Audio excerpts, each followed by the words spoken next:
ಸುಮಾರು ಆಕಾಂಕ್ಷಿಗಳು Congress, BJP, JDS ಎಲ್ಲರಿಗೂ ನಿಮ್ಮ ಸಂದೇಶ, ಚುನಾವಣೆಗೆ ಪ್ರಿಪೇರ್ ಆಗ್ಬೇಕಾ ಇಲ್ಲ ಆರಾಮಾಗಿ ಮನೇಲಿ ಇರಬೇಕಾ?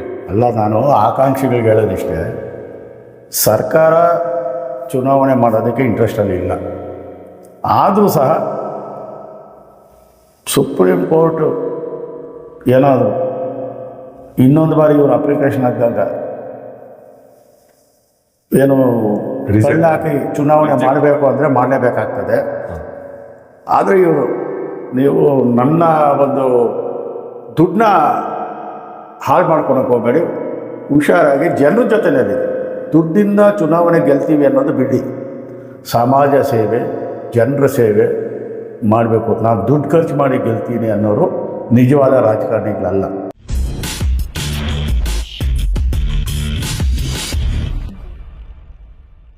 ವೀಕ್ಷಕರೇ ನಮಸ್ಕಾರ, ನೀವು ನೋಡ್ತಾ ಇದ್ದಾರೆ ಬೆಂಗಳೂರು ಅಖಬಾರ್. ನಾನು ನಿಮ್ಮ ಜೊತೆ Ashfaq Ahmed Siddiqui.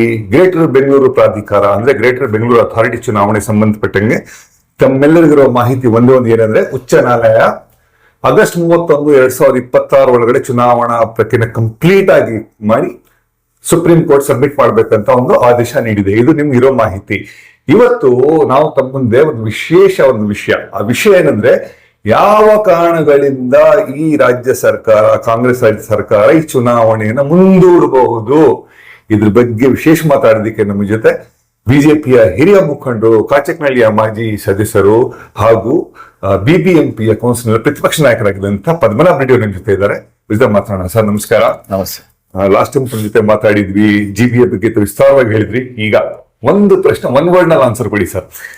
GBA election August ನಲ್ಲಿ ಕಾಂಗ್ರೆಸ್ ಸರ್ಕಾರ ಮಾಡುತ್ತಾ ಮಾಡಲ್ಲ? As per supreme court direction ಮಾಡಬೇಕು, ಆದರೆ ನಮಗೆ ನಂಬಿಕೆ ಇಲ್ಲ. ಕಾರಣ, ಈಗಾಗಲೇ 3 ಬಾರಿ ಸುಪ್ರೀಂ ಕೋರ್ಟ್ ಡೈರೆಕ್ಷನ್ ಕೊಟ್ಟಿತ್ತು. ಇವರು ನೆಪಗಳನ್ನ ಹೇಳಿ ಯಾರು ಚುನಾವಣೆ ಮಾಡಬೇಕು ಆ ಸಂಸ್ಥೆ, ಚುನಾವಣಾ ಆಯೋಗದ ಕೈಯಲ್ಲೇ ಇವತ್ತು ಅಫಿಡವಿಟ್ ಹಾಕ್ಸಿದ್ದಾರೆ. ಏನ್ ನೆಪ? SIR ಮಾಡ್ತಾ ಇದ್ದಾರೆ ಅಂದ್ಬಿಟ್ಟು. SIRಗೂ ಚುನಾವಣೆಗೆ ಸಂಬಂಧ ಏನು? ಇದು ಎಲ್ಲೋ ಒಂದು ಕಡೆ ರಾಜ್ಯ ಸರ್ಕಾರ ಅವರಿಗೆ ಭಯ ಇದೆ, ಗೊತ್ತಿರ್ತಕ್ಕಂಥದ್ದು. ತಮ್ಗೆಲ್ಲ ಗೊತ್ತಿದೆ, 2013ರಿಂದ 2018ವರೆಗೂ ಸನ್ಮಾನ್ಯ ಸಿದ್ದರಾಮಯ್ಯನವರ ನೇತೃತ್ವದ ಕಾಂಗ್ರೆಸ್ ಸರ್ಕಾರ ಕರ್ನಾಟಕ ರಾಜ್ಯದಲ್ಲಿ ಆಡಳಿತದಲ್ಲಿತ್ತು. ಆಗ ಚುನಾವಣೆ ನಡೆದಾಗೂ ಸಹ ಬೆಂಗಳೂರಿನಲ್ಲಿ ಆಗ 198 ವಾರ್ಡ್ಸ್ ಇತ್ತು, 198 ಕಾರ್ಪೊರೇಟರ್ಗಳು BBMP. ಆಗ 101 ಜನ ಬಿಜೆಪಿ ಪಕ್ಷದಿಂದ ಆಯ್ಕೆ ಆಗಿದ್ವಿ. ಕಾಂಗ್ರೆಸ್ ಕೇವಲ 68 ಸ್ಥಾನಗಳು ಆಯ್ಕೆ ಆಗಿದ್ವಿ. ಈಗಲೂ ಅಷ್ಟೇ ಅವ್ರಿಗೆ ಗೊತ್ತಿದೆ, ಬೆಂಗಳೂರು ಮಹಾನಗರ ಬಿಜೆಪಿಯ ಭದ್ರಕೋಟೆ ಅಂದ್ಬಿಟ್ಟು, ಹಾಗೆ ಮುಖಭಂಗ ಆಗ್ತದೆ ಅಂದ್ಬಿಟ್ಟು ಅವರು ಚುನಾವಣೆ ಮುಂದೂಡೋದಕ್ಕೆ ನಾನಾ ಕಸರತ್ತು ಮಾಡ್ತಾ ಇದ್ದಾರೆ. ಅದಕ್ಕೆ ನಮ್ಗೆಲ್ಲೋ ಒಂದ್ ಕಡೆ ಇನ್ನೂ ಸಹ ಇವ್ರು ಚುನಾವಣೆ ಮಾಡೋದು ಇನ್ನೂ ಡೌಟ್ ಇದೆ. ಸುಪ್ರೀಂ ಕೋರ್ಟ್ ಆರ್ಡರ್ ಇದೆ, ಎಲೆಕ್ಷನ್ ಮಾಡಲೇಬೇಕು ಅಂತ. ಈಗ ಇವರು ರೀಸನ್ ಕೊಟ್ಟಿರೋದು, ನಮ್ಮ ಹತ್ರ ಹಣ ಇಲ್ಲ ಅಂತ ಫಸ್ಟ್ ಹೇಳ್ತಿದ್ರು, ಸಂಪನ್ಮೂಲ ಅಂತ ಹೇಳ್ತಿದ್ರು, ಎಲ್ಲ ಸೆನ್ಸಸ್ ನಲ್ಲಿ ಇದ್ದಾರೆ ಅಂತ. ಈಗ ಸೆನ್ಸಸ್ ಮುಗಿದ್ ಬತ್ತು, ಈಗ SIR ಇದೆ, ಮಾಡಕ್ ಆಗೋದಿಲ್ಲ ಈಗ ಅಂತ ಆಯ್ತಾ. ಅದಾದ್ಮೇಲೆ ಟೆಕ್ನಿಕಲ್ ಏನ್ ಆಪ್ಷನ್ಸ್ ಇದೆ, ಮತ್ತೆ ಇದನ್ನ ಮುಂದೂಡಕ್ಕೆ ಅಪೆಕ್ಸ್ ಕೋರ್ಟ್ ಆಲ್ರೆಡಿ ಹೇಳಿದೆ, ನಾವು ಫರ್ದರ್ ಎಕ್ಸ್ಟೆನ್ಷನ್ ಕೊಡೋದಿಲ್ಲ ಅಂತ ಅವ್ರು ಹೇಳಿದ್ದಾರೆ. ಈ ತರ ಯಾವತ್ತೂ ಹೇಳಿರ್ಲಿಲ್ಲ. ಈಗಿನ ಚಾನ್ಸಸ್ ಇದೆ, ಟೆಕ್ನಿಕಲ್ ಹತ್ರ ಇದೆಯಾ? ಟೆಕ್ನಿಕಲ್ ಆಗಿ SIR ಈಗ ಇನ್ನು ಸೆಪ್ಟೆಂಬರ್ ಕೊನೆವರೆಗೂ SIR ಇದೆ. ಸೆಪ್ಟೆಂಬರ್ ಕೊನೆವರೆಗೂ SIR ಇದೆ. ಅದೇ ಸೆಪ್ಟೆಂಬರ್ ನವೆಂಬರ್ ಆಗ್ಬೋದು. ಅದನ್ನ ಪುನಃ ಇನ್ನೊಂದು ಅಪ್ಲಿಕೇಶನ್ ಹಾಕ್ಬಹುದು, ಇವರು ಇನ್ನೊಂದು ಅಪ್ಲಿಕೇಶನ್ ಹಾಕ್ಬಹುದು ಅಂದ್ಬಿಟ್ಟು ನಮ್ಗೆ ಎಲ್ಲ ಒಂದ್ ಕಡೆ ಸಂಶಯ ಮೂಡ್ತಾ ಇದೆ. ಅವರ ಇತ್ತೀಚಿನ ನಡವಳಿಕೆಗಳು ಆದ್ರಿಂದ ಎಲ್ಲ ಒಂದ್ ಕಡೆ ಅವರು ಅಧಿಕಾರವನ್ನ ದುರ್ಬಳಕೆ ಮಾಡಿಕೊಂಡು, ಈಗ ನೋಡಿ ರಾಜ್ಯ ಸರ್ಕಾರ ಚುನಾವಣೆ ಮುಂದೂಡೋದಕ್ಕೆ ಅಫಿಡವಿಟ್ ಹಾಕ್ಬೇಕು. ಇವ್ರು ಹೇಳ್ತಾರೆ, ಮಾತೆತ್ತಿದ್ದಾರೆ, ಕೇಂದ್ರದ ಚುನಾವಣಾ ಆಯೋಗ ಕೇಂದ್ರ ಸರ್ಕಾರದ ಕೈಗೊಂಬೆ ಅಂತದೆ. ಇಲ್ಲಿ ರಾಜ್ಯ ಸರ್ಕಾರ ಮಾಡ್ತಾ ಇರೋದೇನು? ಒಂದು ಬಾರಿ ಸರ್ಕಾರ ward delimitation final notification issue ಮಾಡಿಬಿಟ್ರೆ ಮತ್ತೆ final notification ward wise reservation ಮಾಡಿ ಪಬ್ಲಿಷ್ ಮಾಡಿಬಿಟ್ರೆ ರಾಜ್ಯ ಸರ್ಕಾರದ ಅಧಿಕಾರ ಹೋಯ್ತು. ಚುನಾವಣೆ ಮಾಡಬೇಕಾಗಿರತಕ್ಕಂಥ ಫುಟ್ಬಾಲ್ ಹೋಗಿ ಚುನಾವಣಾ ಆಯೋಗದಲ್ಲಿ ಔರಂಗದಲ್ಲಿ ಇರುತ್ತೆ, ಅವರ ಒಂದು ಇದರಲ್ಲಿ ಅವರ ಸುಪರ್ತಿಗೆ ಬರ್ತದೆ. ಚುನಾವಣೆ ಘೋಷಣೆ ಮಾಡ್ಬೋದು ಅವರು.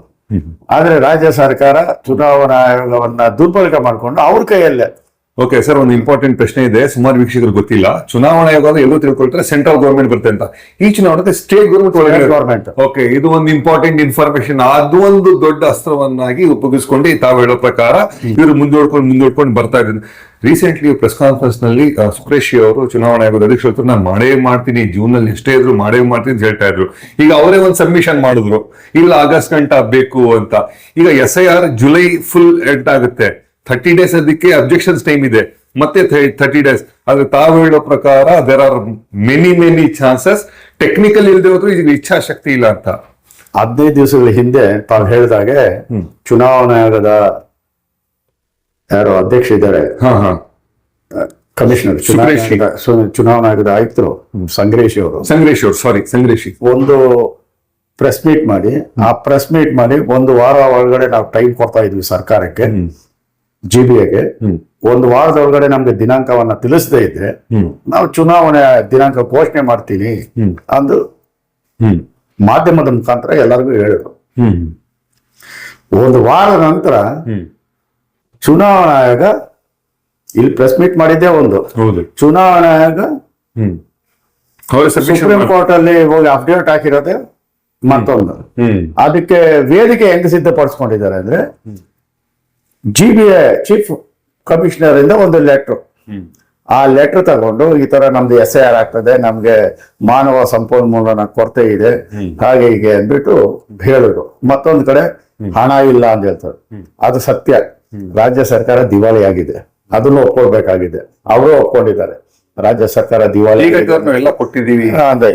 ಈಗ ಉಲ್ಟಾ ಪಲ್ಟಾ ದಿನಕ್ಕೊಂದೊಂದು ಮಾತು, ಬೆಳಿಗ್ಗೆ ಒಂದು ಮಾತು, ರಾತ್ರಿ ಒಂದು ಮಾತು.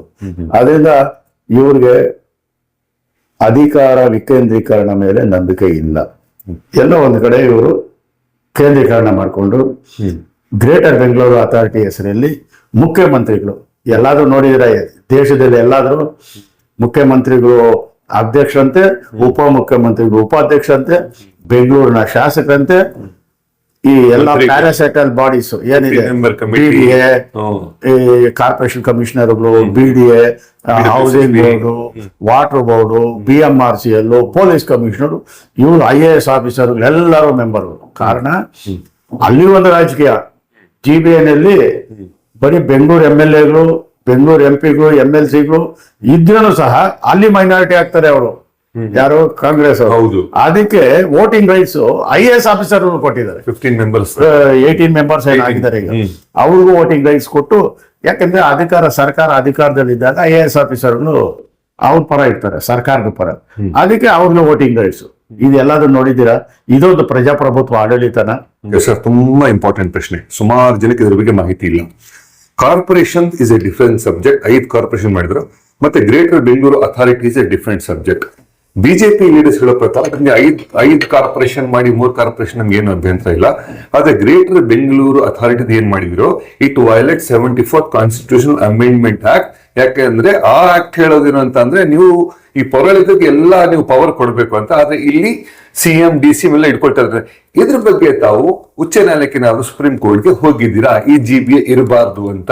ಈಗ ನಾವು ಹೋಗಿಲ್ಲ. ಈಗಾಗಲೇ ಖ್ಯಾತ ಚಲನಚಿತ್ರ ನಿರ್ದೇಶಕರಾದಂತ TS ನಾಗಭರಣ ಅವರು ಹೈಕೋರ್ಟ್ ಅಲ್ಲಿ GBG ಆಕ್ಟ್ ವಿರುದ್ಧವಾಗಿ ಒಂದು ಅಪ್ಲಿಕೇಶನ್ ಹಾಕಿದ್ದಾರೆ. ಕೇಸ್ ದಾವೆ ಹಾಕಿದ್ದಾರೆ. ಏನಂತ ಹಾಕಿದ್ದಾರೆ ಸರ್? GBG ಆಕ್ಟ್ ಕಾನ್ಸ್ಟಿಟ್ಯೂಷನ್ ನ ವೈಲೇಟ್ ಮಾಡಿದೆ, ಸಂವಿಧಾನ ವಿರುದ್ಧವಾಗಿದೆ, ಇದನ್ನ ಸ್ಟೇ ಕೊಡ್ಬೇಕು ಮತ್ತೆ ಕ್ವಾಶ್ ಮಾಡ್ಬೇಕು ಅಂತ ಕೇಳಿದ್ದಾರೆ. ನೀವು ಲಾಸ್ಟ್ ಟೈಮ್ 243 ಎಲ್ಲ actually local body, urban local bodies article 243T ಇಂದ ಆರ್ಟಿಕಲ್ 243Z ಒಳಗಡೆನೆ ನೀವು ಆ ಚೌಕಟ್ಟಿನೊಳಗಡೆ ನೀವು ಕಾನೂನು ಮಾಡೋದಕ್ಕೆ ರಾಜ್ಯ ಸರ್ಕಾರಕ್ಕೆ ಅಧಿಕಾರ ಇದೆ. ಆದ್ರೆ ಇವರು ಅದನ್ನ ಎಲ್ಲೋ ಒಂದ್ ಕಡೆ ಇದು ಕೋಆರ್ಡಿನೇಷನ್, ಇದು ಕಾರ್ಪೊರೇಷನ್ ನಾವೇನು ಇಲ್ಲ, 5 ಕಾರ್ಪೊರೇಷನ್ ನಾವು ಎಲ್ಲ ಕಾರ್ಪೊರೇಷನ್ಗೆ ಸೇರ್ತೀವಿ ಅಂತಾರೆ. ಸರ್ಕಾರದ ಕರ್ತವ್ಯ ಏನು? ಸರ್ಕಾರ ಆ ಕೆಲಸ ಮಾಡ್ಬೇಕಲ್ಲ. ಮುಂಚೆಯಿಂದ ನಡ್ಕೊಂಡ್ ಬರ್ತಾ ಇತ್ತು. ಬೆಂಗಳೂರಿಗೆ ಒಬ್ಬ ಅಭಿವೃದ್ಧಿ ಮಂತ್ರಿ ಇರ್ತಾರೆ, ಎಲ್ಲಾ ಇಲಾಖೆಗಳು ಅವ್ರ ಕಂಟ್ರೋಲ್ ಅಲ್ಲಿ ಇರ್ತಾರೆ. ಅವರೇ ಎಲ್ಲಾ ಇಲಾಖೆ ಅಧಿಕಾರಿಗಳನ್ನ ಮೀಟಿಂಗ್ ಮಾಡಿ ಇಷ್ಟು ದಿವಸ ಕೆಲಸ ಮಾಡಿಸ್ತಾ ಇದ್ರು. ಈಗ GB ಅಂದ್ಬಿಟ್ಟು ಸರ್ಕಾರಕ್ಕೆ ಮತ್ತು ಲೋಕಲ್ ಬಾಡಿ ಅರ್ಬನ್ ಕಾರ್ಪೊರೇಷನ್ ಮಧ್ಯದಲ್ಲಿ GB ಅಂದ್ಬಿಟ್ಟು ತಂದಿಕ್ಕಿದ್ದಾರೆ. ಅದು ಕಾನ್ಸ್ಟಿಟ್ಯೂಷನ್ ವಿರುದ್ಧ. ಸರ್ಕಾರದ ಕೆಳಗಡೆ ಅರ್ಬನ್ ಲೋಕಲ್ ಬಾಡಿ ಇರಬೇಕು, GB ಕೆಳಗಡೆ ಇರೋಂಗಿಲ್ಲ. ಓಕೆ, ಈಗ ಸಿದ್ದರಾಮಯ್ಯ ರಾಜ್ಯದ ಮುಖ್ಯಮಂತ್ರಿ ಕೂಡ ಆಗಿದ್ದಾರೆ, ಮತ್ತೆ GB ಅಧ್ಯಕ್ಷರು ಕೂಡ ಅವರಾಗಿದ್ದಾರೆ. ಈಗ ಒಬ್ಬನೇ ವ್ಯಕ್ತಿ 2 ಪೊಸಿಷನ್ ಇದ್ದಾರೆ. ಈಗ ಅವ್ರು ಏನ್ ಮಾಡ್ತಾರೆ, ಈ ಚಾನಲ್ ಬಂದು ಕೂತ್ಕೊಂಡು ಒಂದ್ ಲೆಟರ್ ಅಲ್ಗ ಹಾಕ್ತಾರೆ ಅಪ್ರೂವಲ್ಗೋಸ್ಕರ.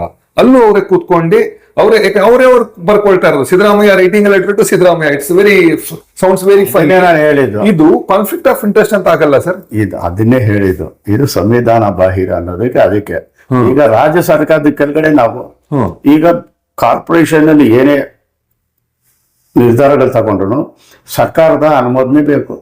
ಹೌದು, ಆ ಕೆಲಸ ಅಲ್ಲೇ ಇತ್ತಲ್ಲ ಅವ್ರಿಗೆ ಅಧಿಕಾರ. GB ಏನ್ ಅವಶ್ಯಕತೆ ಇತ್ತು? GB ತಂದಿರೋದು ಉದ್ದೇಶ 5 ಕಾರ್ಪೊರೇಷನ್ ಮಾಡಿರೋ ಉದ್ದೇಶ ಚುನಾವಣೆ ಮುಂದೂಡ್ಬೇಕು ಅಂದ್ಬಿಟ್ಟು. ಈಗ ಇನ್ನೊಂದು ಹೇಳಕ್ ಇಚ್ಛೆ ಪಡ್ತೀವಿ. ಈ ಕೋರ್ಟ್ ಅಲ್ಲಿ ನಡೀತಾ ಇರ್ತಕ್ಕಂಥ ಸಮಯದಲ್ಲಿ ಪುನಃ ಅವರು 5 ಕಾರ್ಪೊರೇಷನ್ 3 ಕಾರ್ಪೊರೇಷನ್ 2 ಕಾರ್ಪೊರೇಷನ್ ಮಾಡೋದಕ್ಕೆ ಇನ್ನೊಂದು ಅಮೆಂಡ್ಮೆಂಟ್ ಬಿಲ್ ತರೋದಕ್ಕೆ ಪ್ರಯತ್ನ ಪಡ್ತಾ ಇದ್ದಾರೆ. This is very serious point. This is very serious. ನನಗೆ ಅಲ್ಲಿನೂ ನಮ್ಗೆ ಸ್ನೇಹಿತರು ಇರ್ತಾರೆ ಕಾಂಗ್ರೆಸ್ ಪಕ್ಷದಲ್ಲಿ. ಅಲ್ಲಿಂದ ಬಂದಿರತಕ್ಕಂತ ಮಾಹಿತಿ ಆಧಾರದ ಮೇಲೆ ಹೇಳ್ತೀನಿ.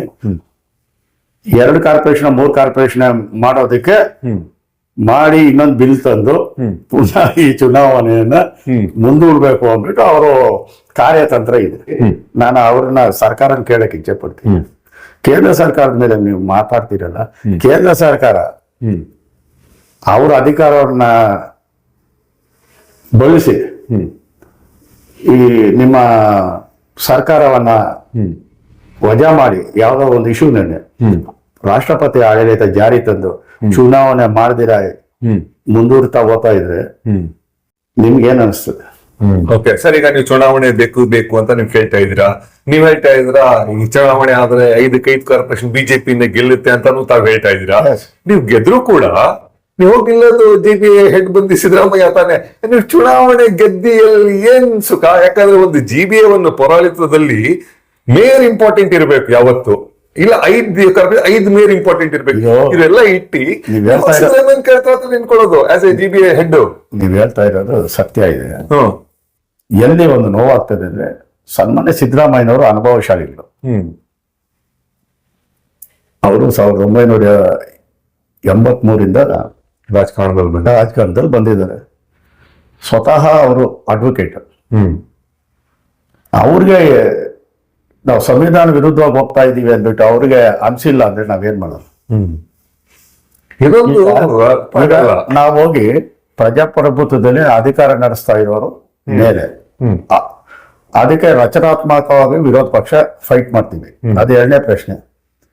ನೀವು ಅಧಿಕಾರ ನಡೆಸೋರು ನಾವು ಎಷ್ಟೇ ಹೇಳಿದ್ರೇನು ಎಷ್ಟೇ ಟೀಕೆ ಮಾಡಿದ್ರೇನು ನೀವು ಹೇಳಿ, ಬಿಜೆಪಿಯವರೇ ಸಂವಿಧಾನದಲ್ಲಿ ನಮ್ಗೆ ಅಧಿಕಾರ ಇದೆ, ನಾವು GBA ಮಾಡೋದಕ್ಕೆ ಮಾಡಿದ್ದೀವಿ ಅಂತ ಹೇಳಿ. ನಮ್ಗೆ ಸಂವಿಧಾನ ಅಧಿಕಾರ ಕೊಟ್ಟಿದೆ. B-Smile ಅನ್ನೋ ಒಂದು ಕಂಪನಿ ಮಾಡೋದಕ್ಕೆ, ಕಾರ್ಪೊರೇಟರ್ಗಳು ಕೆಲಸ ಮಾಡೋದಕ್ಕೆ ಅಧಿಕಾರ ಇಲ್ಲ, ಕಾರ್ಪೊರೇಷನ್ ಮಾಡೋದಕ್ಕೆ ಅಧಿಕಾರ ಇಲ್ಲ, B-Smile ಮಾಡೋದಕ್ಕೆ ಸಂವಿಧಾನದಲ್ಲಿ ನಮ್ಗೆ ಅವಕಾಶ ಕೊಟ್ಟಿದ್ದಾರೆ ಅಂದ್ಬಿಟ್ಟು ಇಂಥ ಆರ್ಟಿಕಲ್ ಇದೆ ಅಂದ್ಬಿಟ್ಟು ಸನ್ಮಾನ್ಯ ಸಿದ್ದರಾಮಯ್ಯನವರು ಬೆಂಗಳೂರು ಜನತೆಗೆ ಹೇಳಿ, ನಾವು ಒಪ್ಕೊಳ್ತೀವಿ.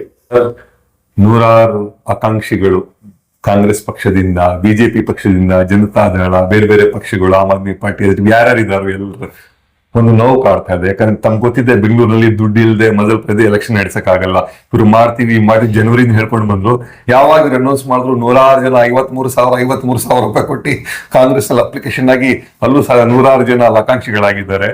ಅವ್ರದ್ದೇ ಒಂದು ಪ್ರಶ್ನೆ ಏನಂದ್ರೆ, ನಿಜವಾಗ್ಲೂ ಈ ವರ್ಷದಲ್ಲಿ ಯಾವುದೇ ಕಾರಣಕ್ಕೆ ಚುನಾವಣೆ ಆಗುತ್ತಾ? ಯಾಕಂದ್ರೆ ನಾವು ಸತ್ತೋಗ್ಬಿಡ್ತೀವಿ, ಸುಸೈಡ್ ಮಾಡ್ಕೊಳ್ಳೋ ಸ್ಥಿತಿ ನಮ್ಗೆ ಬಂದ್ಬಿಡ್ತಾ ಇದೆ, ಈ ತರ ಆದ್ರೆ ಹೇಗೆ ಅಂತ ಅವ್ರ ಜೊತೆ ಆಟ ಆಡ್ದಂಗ ಕಾಣಿಸಲ್ವಾ? ರಾಜಕಾರಣದಲ್ಲೂ ಇನ್ನೊಂದು ನೋಡಿ, ಜನ ಸೇವೆ ಮಾಡೋದಕ್ಕೆ ಅಧಿಕಾರ ಬೇಕು. ಹೌದು, ಅಧಿಕಾರನೇ ಇಲ್ದಿರನು ಜನಸೇವೆ ಮಾಡಬಹುದು. ಅದು ಎರಡನೇದು. ಬಟ್ ಯಾರ ಆಕಾಂಕ್ಷಿಗಳಿದ್ದಾರೆ, ಆಕಾಂಕ್ಷಿಗಳು ಚುನಾವಣೆ ಮಾಡೋದಕ್ಕೆ ಕಾಂಗ್ರೆಸ್ ಪಕ್ಷ ಆಗ್ಲಿ ಬಿಜೆಪಿ ಪಕ್ಷ ಆಗ್ಲಿ ಆಕಾಂಕ್ಷಿಗಳು ಹೋರಾಟಕ್ಕೆ ಇಳಿಬೇಕು. ನೀವು ಹೋರಾಟಕ್ಕೆ ಇಳಿಬೇಕು. ಸರ್ಕಾರ ಮಾಡ್ತಾ ಇರೋದು ಸರಿ ಇಲ್ಲ ಅಂದ್ರೆ ಧೈರ್ಯವಾಗಿ ನೀವು ಹೇಳ್ಬೇಕು. Ticket ಕೊಡಲ್ವಲ್ಲ sir? ಟಿಕೆಟ್ ಇವಾಗ ನೋಡಿ, ನೀವು ಟಿಕೆಟ್ ಕೊಡ್ತೀರಿ ನನಗೆ. ಈಗ ಪ್ರಜಾಪ್ರಭುತ್ವದಲ್ಲಿ ಹೋರಾಟ ತುಂಬಾ ಇಂಪಾರ್ಟೆಂಟ್. ಇಂಪಾರ್ಟೆಂಟ್. ನಮ್ಮ ಹಕ್ಕುಗಳಿಗೆ ನಾವು ಹೋರಾಟ ಮಾಡಲೇಬೇಕು. ನಮ್ಮ ಹಕ್ಕುಗಳಿಗೆ ನಾವು ಹೋರಾಟ ಮಾಡಲೇಬೇಕು. ಆದ್ರೆ ಮತ್ತೆ ನಾನು ಒತ್ತಿ ಹೇಳ್ತೀನಿ, ಸರ್ಕಾರ GBA ಮಾಡಿ ತುಂಬಾ ತಪ್ಪು ಮಾಡಿದೆ. ಇದು ನನಗನ್ನಿಸ್ತದೆ ವೆರಿ ಶಾಕಿಂಗ್. ಹೈಕೋರ್ಟ್ ಅಲ್ಲಿ ಸರ್ಕಾರಕ್ಕೆ ತೀರ್ಪು ಬಂದು ಮುಖಭಂಗ ಆಗೇ ಓಕೆ ಸರ್, ನಿಮ್ಮ ಸಹೋದ್ಯೋಗಿ NR ರಮೇಶ್ ಅವರು ಒಂದು ಸ್ಟೇಟ್ಮೆಂಟ್ ಕೂಡ ತುಂಬಾ ವೈರಲ್ ಆಗಿದೆ. ಇನ್ನು 7 ವರ್ಷ BBMP ಚುನಾವಣೆ, GBA ಚುನಾವಣೆ ಆಗೋದಿಲ್ಲ ಅಂತ. ಯಾವ ಆಧಾರದ ಮೇಲೆ ಹೇಳಿ ಸರ್ ಅವರು? 2 ವರ್ಷ ಅದೇ ಈ ಸರ್ಕಾರ ಇರೋವರೆಗೂ ಆಗಲ್ಲ ಅಂತ. ಸರ್ಕಾರ ಆಗ್ಲೇ ನಾನು ಹೇಳ್ದಾಗ, ಸರ್ಕಾರ ಕಾಂಗ್ರೆಸ್ನ ನಮ್ಮ ಸ್ನೇಹಿತರು ಹೇಳ್ತಾ ಇರ್ತಕ್ಕಂಥ, ಅವರು ಆಫ್ ದ ರೆಕಾರ್ಡ್ ಹೇಳ್ತಾರೆ, ನಮ್ಮ ಮೇಲೆ ಎಲ್ಲೂ ಹೇಳ್ಬೇಡಿ ಸರ್, ಚುನಾವಣೆ ಮಾಡೋದಕ್ಕೆ ಸರ್ಕಾರಕ್ಕೆ ಇಂಟ್ರೆಸ್ಟ್ ಇಲ್ಲ. ಈಗ ಒಂದು ಸುಪ್ರೀಂ ಕೋರ್ಟ್ ಅಲ್ಲೇ ಹೋಗಿದೆ, ಇನ್ನೊಂದು ಅಪ್ಲಿಕೇಶನ್ ಹಾಕ್ತಾರೆ. ಇನ್ನೊಂದು ಅಪ್ಲಿಕೇಶನ್ SIR ಇನ್ನು ಕಂಪ್ಲೀಟ್ ಆಗ್ಬೇಕು, ನಮ್ಗೆ ಟೈಮ್ ಬೇಕು ಅಂದ್ಬಿಟ್ಟು ಇನ್ನೊಂದು ಅಪ್ಲಿಕೇಶನ್ ಹಾಕ್ತಾರೆ. ಆ ಹತ್ರಕ್ಕೆ ಬಂದಾಗ ತದನಂತರ ಅಷ್ಟೊತ್ತಿಗೆ ಇನ್ನೊಂದು ಅಸೆಂಬ್ಲಿ ಬಂದಾಗ ಇನ್ನೊಂದು ಬಿಲ್ ಪಾಸ್ ಮಾಡಿ ಕಾರ್ಪೊರೇಷನ್ 2 ಕಾರ್ಪೊರೇಷನ್ 3 ಕಾರ್ಪೊರೇಷನ್ ಮಾಡಬೇಕು ಅಂದ್ಬಿಟ್ಟು ಅದು ಒಂದು ತಂತ್ರ ಎಣಿತಾ ಇದ್ದಾರೆ. ನಮ್ಗೆ ಯಾಕೋ ಇಂಪಾರ್ಟೆಂಟ್ ಕೆಲವು ಲೀಡರ್ಸ್ ನಮ್ಗೆ ಯಾಕೋ ಸ್ವಲ್ಪ ಡೌಟ್ ಇದೆ, ನಮ್ಮ ಹೆಸರು ಹೇಳಬೇಡಿ ಅಂದ್ಬಿಟ್ಟು ಬಹು ಫ್ರೆಂಡ್ಲಿ ಆಗಿ ಮಾತಾಡ್ತಕ್ಕಂಥ ಸಮಯದಲ್ಲಿ ಹೇಳ್ತಾ ಇದ್ದಾರೆ. ಅದು ನಿಜನೂ ಸಹ. ಸರ್ಕಾರದ ಒಂದು ಅವರ ನಿರ್ಧಾರಗಳು ನೋಡ್ತಾ ಇದ್ರೆ ಅದಾಗ ಅನಿಸ್ತಾ ಇದೆ. ಸರ್, ಒಂದು ದೊಡ್ಡ ಅಲಿಗೇಷನ್ ಇದೆ ಸರ್, ಅದೆಷ್ಟು ನಿಜ ಅಂತ ನೀವು ನನಗೆ ಹೇಳಿ. ಈಗ ಏನಂದ್ರೆ, ಈಗ ಕಾಂಗ್ರೆಸ್ನ ದೊಡ್ಡ ನಾಯಕರು, ಹೆಸರನ್ನು ಹೇಳಕ್ ಹೋಗಲ್ಲ, ದೊಡ್ಡ ನಾಯಕರುಗಳು ಈಗ ಇವ್ರ ಹತ್ರ ಎಲ್ಲ ಎಕ್ಸಾಸ್ಟ್ ಆಗ್ಬಿಟ್ರೆ, ಆಪ್ಷನ್ಸ್ ಸುಪ್ರೀಂ ಕೋರ್ಟ್ ನಲ್ಲಿ ಮುಂದಕ್ಕೆ ತಳ್ಳೋದು ಎಕ್ಸಾಸ್ಟ್ ಆಗ್ಬಿಟ್ರೆ, ನಿಮ್ಮ ಬಿಜೆಪಿ ಪಕ್ಷದ ಲೀಡರ್ಗಳಿಂದಾನೆ ಸುಪ್ರೀಂ ಕೋರ್ಟ್ಗೆ GBA ವಿರುದ್ಧನೇ ಹಾಕಿಸಿ ಇನ್ನು ತಳ್ಳಿ ಇದೆಲ್ಲ ಮಾಡ್ತಾ ಇದ್ರೆ ಎಷ್ಟು ಸರಿ ಸರ್? ಇದು ಸುಪ್ರೀಂ ಕೋರ್ಟ್ ಅಲ್ಲಿ ಕೇಸ್ ಹಾಕಿರ್ತಕ್ಕಂಥವ್ರು ಕಾಂಗ್ರೆಸ್ ಅವರೇ, ಬಿಜೆಪಿ ಯಾರು ಹೋಗಿಲ್ಲ GBA ವಿರುದ್ಧ. ಅಲ್ಲಿ ಕಾಂಗ್ರೆಸ್ ಅವರು ಇದ್ರ ಮೇಲೆನೆ ಇವಾಗ ಅದು ಕೇಸು ನಿರ್ಧಾರ ಆಗಿ ಮಾನಿಟರಿಂಗ್ ಮಾಡ್ತಾ ಇದ್ದಾರೆ ಸುಪ್ರೀಂ ಕೋರ್ಟ್. ಸುಪ್ರೀಂ ಕೋರ್ಟ್ ಈಗಾಗಲೇ 3 ಬಾರಿ ಡೈರೆಕ್ಷನ್ ಕೊಟ್ಟಿರೋದು. ಇದೇ ಅಲ್ಲ, 3 ಬಾರಿ ಕೊಟ್ಟಿದ್ದಾರೆ, ಚುನಾವಣೆ ಮಾಡಬೇಕು ಇಂಥ ದಿನಾಂಕ ಒಳಗಡೆ ಅಂದ್ಬಿಟ್ಟು. 3 ಬಾರಿ ಕೊಟ್ಟರು ಆಗಿಲ್ಲ. ಮತ್ತೆ ಇನ್ನೊಂದು ಬಾರಿನೂ ಇನ್ನೊಂದು ಅಪ್ಲಿಕೇಶನ್ ಹಾಕಿ ನಮ್ಗೆ ಈ ಸಮಸ್ಯೆ ಇದೆ ಹಾಗೆ ಹೀಗೆ ಅಂದ್ಬಿಟ್ಟು ಚುನಾವಣೆ ನಡೆಸಬೇಕಾಗಿರೋ ಚುನಾವಣಾ ಆಯೋಗನೇ ಇವತ್ತು ಅಪ್ಲಿಕೇಶನ್ ಹಾಕಿದೆ. ರಾಜ್ಯ ಸರ್ಕಾರ ಹಾಕಿಲ್ಲ ಅಪ್ಲಿಕೇಶನ್. ತುಂಬಾ ಕ್ಲೆವರ್ ಆಗಿ ಆಡಳಿತ ನಡೆಸ್ತಾ ಇದ್ದವರು ತುಂಬಾ ಕ್ಲೆವರ್ ಆಗಿ ನಿರ್ಧಾರ ತಗೊಂಡಿದ್ದಾರೆ. ಸರ್ಕಾರ ಕೇಳಿಲ್ಲ ಟೈಮು, ಎಲೆಕ್ಷನ್ ಕಮಿಷನ್ ಕೈಯಲ್ಲಿ ಹಾಕಿ ಟೈಮ್ ತಗೊಂಡಿದ್ದಾರೆ.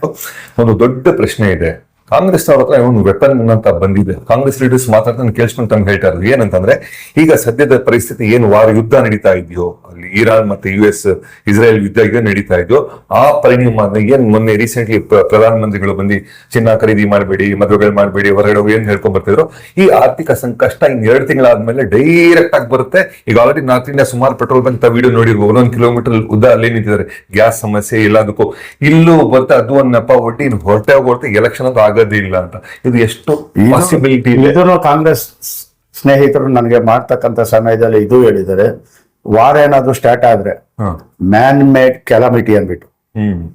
ಏನು, ಇವಾಗ ಕೋವಿಡ್ ಬಂತು, ಅದೇ ರೀತಿ ಇದೊಂದು ಕೆಲಾಮಿಟಿ. ವಾರ್ ಬಂದಾಗ ಅದನ್ನು ಉಪಯೋಗಿಸ್ಕೊಂಡು ಅದು ಒಂದು ಚಾನ್ಸ್ ಇದೆ ಅಂದ್ಬಿಟ್ಟು ಅವರು ನನಗೆ ಹೇಳಿದ್ದಾರೆ. ಅದು ಸತ್ಯನೇ. ಯಾಕೆಂದ್ರೆ ಈಗಾಗಲೇ ನಮ್ಮೆಲ್ಲರಿಗೂ ಗೊತ್ತಿದೆ, ಇವತ್ತು ಪೆಟ್ರೋಲು ಡೀಸೆಲ್ ನಮ್ಗೆ ಅಂತಾರಾಷ್ಟ್ರೀಯ ಮಾರ್ಕೆಟ್. ನಮ್ ಬರ್ಬೇಕಾಗಿರೋದೇ ಸಮುದ್ರ ಮಾರ್ಗದಲ್ಲಿ. ನಾವು ಇರಾನ್ ಬಿಟ್ರೇನು ಹೌದು. ನಾವು ಸೌದಿ ಅರೇಬಿಯಾ ಬೇರೆ ಬೇರೆ ದೇಶಗಳಲ್ಲಿ ನಾವು ಪರ್ಚೇಸ್ ಮಾಡಿದ್ರೆ ಅದ್ಯಾವ್ದೋ ಹಾರ್ಮೋಸ್ ಆ ಸ್ಟೇಟ್ ಆಫ್ ಹಾರ್ಮೋಸ್ ಅದ್ರಲ್ಲೇ ಅಲ್ಲಿಂದ pass ಸಮುದ್ರದಲ್ಲಿ ಬರ್ಬೇಕಾಗಿದೆ, ಅಲ್ಲಿಂದ ಪಾಸ್ ಆಗಿ ಬರ್ಬೇಕು. ಅದ್ರಲ್ಲಿ ಬರ್ಬೇಕಾಗಿದೆ. ನಾವು ಅದ್ರಲ್ಲಿ ಬರ್ಬೇಕಾಗಿದ್ರೆ ಸ್ವಲ್ಪ ನಮ್ಗೆ ಈ ಗಲಾಟೆ ನಡೀತಾ ಇರೋದ್ರಿಂದ ಪ್ರಾಬ್ಲಮ್ ಆಗ್ತಾ ಇದೆ. ಅದರಿಂದನೇ ಈಗಾಗಲೇ ನೋಡಿ ಪೆಟ್ರೋಲ್ ಡೀಸೆಲ್ಗೆ ತೊಂದರೆ ಆಯ್ತು ಅಂದ್ಬಿಟ್ಟು ಈ ಹಿಂದೆನೆ 10 ರೂಪಾಯಿ ಕೇಂದ್ರ ಸರ್ಕಾರಕ್ಕೆ ಏನು ಟ್ಯಾಕ್ಸ್ ಬರ್ತಾ ಇತ್ತು ಅದನ್ನೇ ಕಮ್ಮಿ ಮಾಡಿ ಕಂಪ್ನಿಗಳವ್ರಿಗೆ ರೇಟ್ ಎಕ್ಸ್ ಇಲ್ಲ.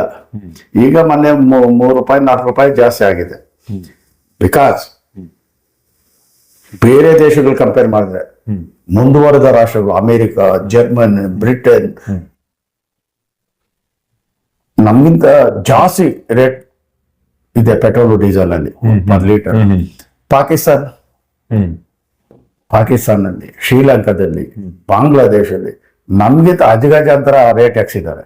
ಆದ್ರೂ ಸಹ ಕೇಂದ್ರ ಸರ್ಕಾರ ಜನರಿಗೆ ತೊಂದರೆ ಆಗ್ಬಾರ್ದು ಅಂದ್ಬಿಟ್ಟು ಕಡಿಮೆ ರೇಟು ಏನು 3 ರೂಪಾಯಿ ಹಾಕ್ಸಿರೋದು. ಆದ್ರೆ ಈಗ ಕಾಂಗ್ರೆಸ್ ಅವರು ಅದನ್ನು ಟೀಕೆ ಮಾಡ್ತಾರೆ. ಅದನ್ನು ಒಂದು ವಿಷಯ ಹೇಳಕ್ ಇಚ್ಛೆ ಪಡ್ತೀನಿ. ಆಯ್ತು, ಇವತ್ತು ಯುದ್ಧ ನಡೀತಾ ಐತೆ, ಕೇಂದ್ರ ಸರ್ಕಾರ ಯುದ್ಧ ನಡೀತಾ ಇರೋದ್ರಿಂದ ಏರ್ಸ್ಲೇಬೇಕಾಗಿದೆ. ನೀವು 2 ಬಾರಿ ಪೆಟ್ರೋಲ್ ಡೀಸೆಲ್ ಎಕ್ಸಿದ್ರಲ್ಲ 2023ರಿಂದ ಬಂದ್ಮೇಲೆ ನೀವು ಅಧಿಕಾರದಲ್ಲಿ ನೀವು ಯಾವ ವಾರ ಮಾಡ್ತಾ ಇದ್ರಿ? ಯಾವ ವಾರ ಮಾಡ್ತಾ ಇದ್ರಿ? ನೀವು ಯಾಕೆ ಎಕ್ಸಿದ್ರಿ? ನೀವು ತೆಗ್ಸಿ. ಇವಾಗ ಇನ್ನೊಂದು ಲಾಭ ಅವ್ರು ಸುಮ್ಮನೆ ಟೀಕೆ ಮಾಡೋದು, ರೇಟ್ ಎಕ್ಸಿದಷ್ಟು ಇವಾಗ GST ನಲ್ಲಿ ಇನ್ಕಮ್ ಬರ್ತದೆ ರಾಜ್ಯ ಸರ್ಕಾರಕ್ಕೆ. ಗ್ಯಾಸ್ ಅಲ್ಲಿ 5%, 2.5% ಇವ್ರಿಗೆ ಗ್ಯಾಸ್ ಸಿಲಿಂಡರ್ ರೇಟ್ ಜಾಸ್ತಿ ಹಾಕಿದ್ರು ಇವ್ರಿಗೆ GST 2.5% ಜಾಸ್ತಿ ಬರ್ತದೆ. ಇದು ಪೆಟ್ರೋಲ್ ಡೀಸೆಲ್ ಅಲ್ಲಿ GST ಬರ್ತದೆ. ಇವ್ರಿಗೆ ರೇಟ್ ಜಾಸ್ತಿ ಆಗ್ತಷ್ಟು ಇವ್ರಿಗೆ ಆ ಪರ್ಸೆಂಟೇಜ್ ಮೇಲೆ ಇವ್ರಿಗೆ ಇನ್ಕಮ್ ಜಾಸ್ತಿ. ಸುಮ್ಮನೆ ಇವ್ರು ಟೀಕೆ ಮಾಡೋದು, ಇವ್ರಿಗೆ ಇನ್ನೂ ಖುಷಿನೇ. ಇನ್ನೂ ಒಂದು 10 ರೂಪಾಯಿ ಜಾಸ್ತಿ ಆಗ್ಬಿಟ್ರೆ ನಮ್ಗೆ ಇನ್ನೂ GST ಬರ್ತದೆ ಅಂದ್ಬಿಟ್ಟು ಇವ್ರಿಗೆ ಇಷ್ಟನೇ. ಓಕೆ ಸರ್, ಸುಮಾರು ಆಕಾಂಕ್ಷಿಗಳು ಕಾಂಗ್ರೆಸ್, BJP, JDS ಎಲ್ಲರಿಗೂ ನಿಮ್ಮ ಸಂದೇಶ, ಇವ್ರಿಗೆ ಚುನಾವಣೆಗೆ ಪ್ರಿಪೇರ್ ಆಗ್ಬೇಕಾ ಇಲ್ಲ ಆರಾಮಾಗಿ ಮನೇಲಿ ಇರ್ಬೇಕಾ? ಅಲ್ಲ, ನಾನು ಆಕಾಂಕ್ಷಿಗಳಿಗೆ ಹೇಳೋದಿಷ್ಟೇ, ಸರ್ಕಾರ ಚುನಾವಣೆ ಮಾಡೋದಕ್ಕೆ ಇಂಟ್ರೆಸ್ಟ್ ಅಲ್ಲಿ ಇಲ್ಲ. ಆದ್ರೂ ಸಹ ಸುಪ್ರೀಂ ಕೋರ್ಟ್ ಏನಾದ್ರು ಇನ್ನೊಂದು ಬಾರಿ ಇವ್ರು ಅಪ್ಲಿಕೇಶನ್ ಹಾಕಿದಾಗ ಏನು ಹಾಕಿ ಚುನಾವಣೆ ಮಾಡಬೇಕು ಅಂದ್ರೆ ಮಾಡಲೇಬೇಕಾಗ್ತದೆ. ಆದ್ರೆ ನೀವು ನನ್ನ ಒಂದು ದುಡ್ಡನ್ನ ಹಾಳು ಮಾಡ್ಕೊಳಕ್ ಹೋಗ್ಬೇಡಿ, ಹುಷಾರಾಗಿ ಜನರ ಜೊತೆನಲ್ಲಿ ದುಡ್ಡಿಂದ ಚುನಾವಣೆ ಗೆಲ್ತೀವಿ ಅನ್ನೋದು ಬಿಡಿ. ಸಮಾಜ ಸೇವೆ, ಜನರ ಸೇವೆ ಮಾಡಬೇಕು. ನಾನು ದುಡ್ಡು ಖರ್ಚು ಮಾಡಿ ಗೆಲ್ತೀನಿ ಅನ್ನೋರು ನಿಜವಾದ ರಾಜಕಾರಣಿಗಳಲ್ಲ. ಜನರ ನೋವು ನಲಿವಿಗೆ ಜನರ ಜೊತೆನಲ್ಲಿ ಇರಿ, ಇವತ್ತಲ್ಲ ನಾಳೆ ಒಳ್ಳೇದಾಗ್ತದೆ. ತುಂಬಾ ಥ್ಯಾಂಕ್ ಯು ಸರ್. ಇದು ನಮ್ ಜೊತೆ ಪದ್ಮನಾಭ ರೆಡ್ಡಿ ಅವರು ವಿಸ್ತಾರವಾಗಿ ಹೇಳಿದ್ರು. ಒಂದು ಇಂಪಾರ್ಟೆಂಟ್ ಇನ್ಫಾರ್ಮೇಶನ್, GBI ಚುನಾವಣೆ ಆಗುತ್ತೋ ಆಗೋದಿಲ್ವೋ ಅದು ಸಪ್ರೇಟ್, ಆದ್ರೆ ಆದ್ರೂ ಕೂಡ ಈ ಅಲ್ಗೋರಿದಮ್ ಪ್ಯಾಟರ್ನ್ ಹೇಗ್ ಪ್ರಿಪೇರ್ ಮಾಡಿದ್ದಾರೆ ಅಂದ್ರೆ, ಈಗ ರಾಜ್ಯ ಸರ್ಕಾರ 5 ಕಾರ್ಪೊರೇಷನ್ ನಲ್ಲಿ ಯಾರದಷ್ಟೇ ಗೆಲ್ಲಿ ಕಡೆ ಹೋಗಿ ನಿಂತ್ಕೊಳ್ಳೋದು ಕಾಂಗ್ರೆಸ್ ಸರ್ಕಾರದ ಮುಂದೆನೆ. ಅದ್ ಯಾವ ತರ ಆಡಳಿತ ಅಂತ ನನಗೆ ಗೊತ್ತಾಗ್ತಾ ಇಲ್ಲ. ಮುಂದಿನ ದಿನಗಳಲ್ಲಿ ಏನ್ ಅಪ್ಡೇಟ್ ಆಗುತ್ತೆ ತಮಿಳ ತೋರಿಸ್ತೀವಿ. ನೋಡ್ತಾ ಬೆಂಗಳೂರು ಅಖಬಾರ್. ನಾನು ನಿಮ್ ಜೊತೆ ಅಶ್ಫಾಕ್ ಅಹಮದ್ ಸಿದ್ದಿಕಿ. ಜೈ ಹಿಂದ್, ಜೈ ಕರ್ನಾಟಕ.